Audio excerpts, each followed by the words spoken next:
एक जो फैटफ के हवाले से खबर एक्सपेक्टेड थी। DW न्यूज़ ने जर्मनी से पहले ही रिपोर्ट कर दिया था और दुनिया भर से ये खबर आ रही थी।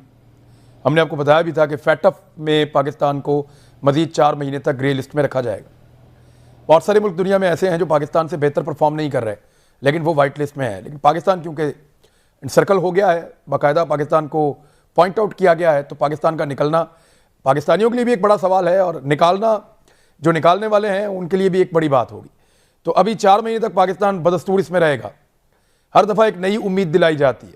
शाह महमूद कुरैशी साहब ने लास्ट टाइम ये कहा था कि हमारे साथ ज्यादती की जा रही है, हमने दुनिया से बहुत बेहतर परफॉर्म किया है।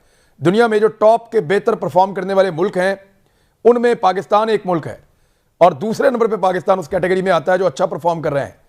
यानी अमेरिका समेत बहुत सारे मुल्क ऐसे हैं जो बहुत कम परफॉर्म कर रहे हैं लेकिन फिर भी वो ग्रे लिस्ट में नहीं होते।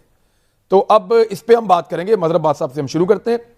मजहर अब्बास साहब, ये फैटफ का मामला पाकिस्तान के लिए बहुत इंपॉर्टेंट है। हाँ, अच्छी बात यह है कि उधर क्लेम किया है गवर्नर पंजाब चौधरी सरवर साहब ने कि वो जो मामलात हैं, पाकिस्तान का जो स्टेटस है यूरोपीय यूनियन में GSP प्लस का, वो कामयाबी वहाँ मिलने के इम्कानात ज़्यादा हैं और वहाँ से वहाँ पाकिस्तान को मायूसी नहीं हो रही। लेकिन यहाँ पे लगातार पाकिस्तान के ऊपर एक तलवार लटकती रहती है। ये इस पे आपका एनालिसिस क्या है? देखिए इमरान, ये प्रॉब्लम तो रहेगी, आपको परसिस्ट करेगी। अभी हम पिछले में जो बात कह रहे थे, देखिए हमने अपने माशरे को एक अफरा तफरी का माशरा बना दिया। हम देखें प्रेस क्लब के सामने रोज़ाना दर्जनों मुजाहरे होते रहते हैं। रेड जोन है, यानी मैं कराची की बात करूं, कराची प्रेस क्लब एक रेड जोन में है, लेकिन रोज़ाना मुजाहरे होते हैं, दर्जनों मुजाहरे होते हैं। इसी तरह बाकी जगहों पे चले जाएं। तो बेसिकली लॉलेसनेस जो है वो सोसाइटी की नॉर्म्स बन गई है। हाँ। जिसकी जब मर्जी आती है और जिसकी जब मर्जी आएगी वो धरना दे देगा, वो लॉन्ग मार्च कर देगा, वो प्रोटेस्ट कर लेगा, वो दुकानें बंद करा सकता है। और कोलैप्स ऑफ द सिस्टम इसी को कहते हैं। आपकी पुलिस कंप्लीटली जो है वो राइट्स पुलिस है ही नहीं, उसको आता ही नहीं राइट्स पुलिस को। अब ये जो सिचुएशन है, जब एक्सट्रीमिज्म की तरफ हम जाते हैं उसमें, तो ये सारी चीज़ें मल्टीप्लाई होती हैं। फिर जाहिर है आप बेगर्स कांट बी चूजर्स।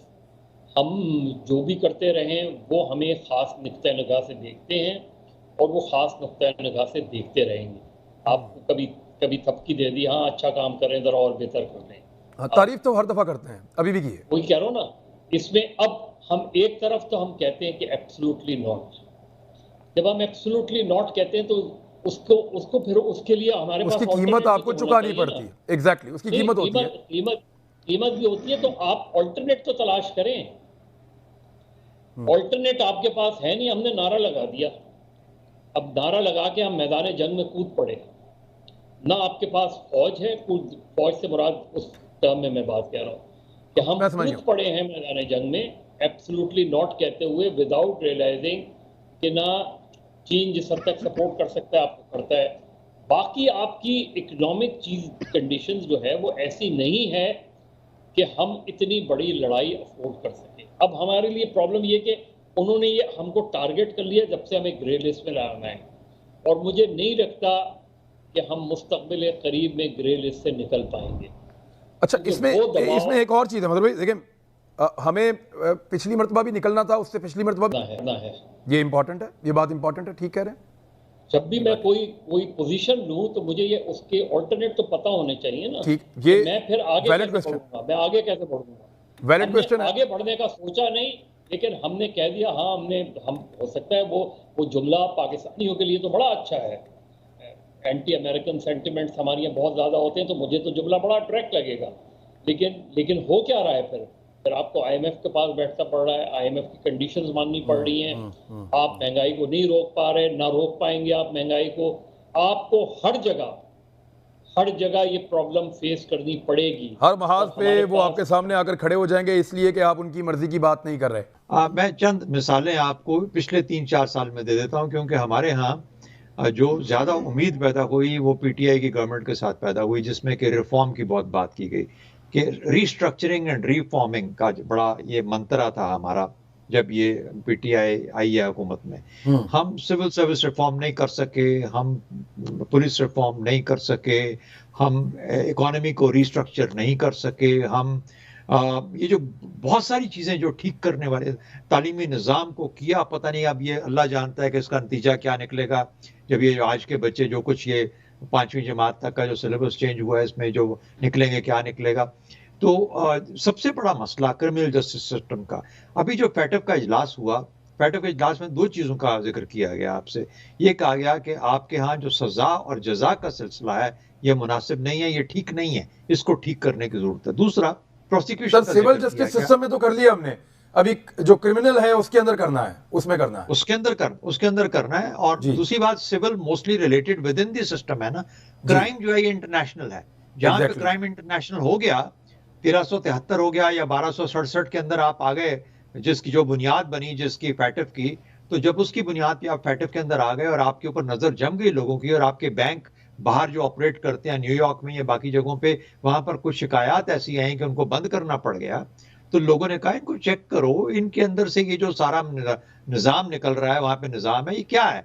आज हम ये प्रॉपर्टी के इसके अंदर जो हमारा है रियल एस्टेट का जो निजाम है, इसके अंदर कितना पैसा कहाँ छुपा है, सर वो भी रिफॉर्म्स हो गई हैं, अभी हाल ही में पाकिस्तान ने ये भी कर दिया। अच्छा, तो कहने का मतलब ये हुआ कि ये वो चीजें हैं जो कि हमारे यहाँ स्टैंड आउट करती हैं, जहां पर कि हमारे लिए ये दुनिया को, जब हम किसी की नजर में आ जाते हैं तो फिर गलतियां पकड़ना आसान हो जाता है। आपने बिल्कुल सही कहा, बहुत सारे ममालिक ऐसे हैं जहां पर हमसे भी शायद ज्यादा गलतियां होती हैं, लेकिन चूंकि हम नजर में आ गए और नजर में आने के बाद हमारे ऊपर स्टडी एक स्टार्ट हो गई, और स्टडी के बाद बेशुमार ऐसे नकाइस पाए गए जिसकी वजह से ब्रिटिश वर्जिन आइलैंड्स या केमैन आइलैंड्स या कोई और आइलैंड जो है वो वहां पर याशी हो रही है, पनामा के अंदर लोगों के अंबार लगे हैं दौलतों के।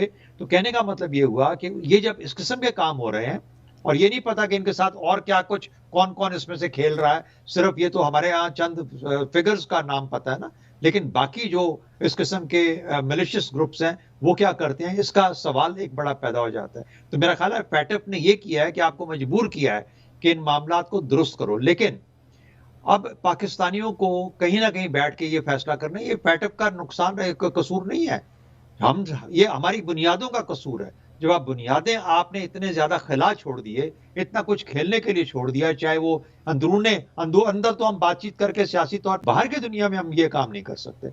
इसलिए हमें पाकिस्तानियों को कम से कम, हुकूमतों को और सियासी लीडरशिप को ये फैसला करना होगा कि यार कम से कम जो बाहर के काम है, जो दुनिया हमें देख रही है, उन मामलात को तो कम से कम सीधा रखो, वरना कोई और रेकोडिक बन जाएगा, कोई हमारे ऊपर कोई आके मामला तय हमारे ऊपर लाइबल कर देगा। तो इसलिए इन चीजों से बचने के लिए हमारे कवानीन इंटरनेशनल और जो बाकी चीजें उनको दुरुस्त करना पड़ेगा, वरना नकायस हमारे अंदर ही हैं।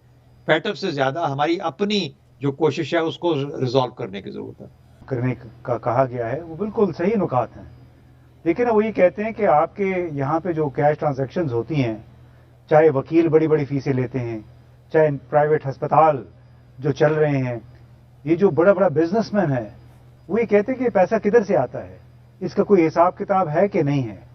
तो बुनियादी तौर पे मसाइल पाकिस्तान के अंदर हैं। वो तो बड़ी अच्छी बात है कि जून 2018 में हम ग्रे लिस्ट में गए, उसके नतीजे में बहुत सारे कवानीन बेहतर हुए हैं। एक उसको कहते हैं कि एक सुराखदार ये बाल्टी थी जिसमें से बस पैसा निकल रहा था, वो अब काफी सारे सुराख बंद हुए हैं इस एक्शन प्लान के नतीजे में।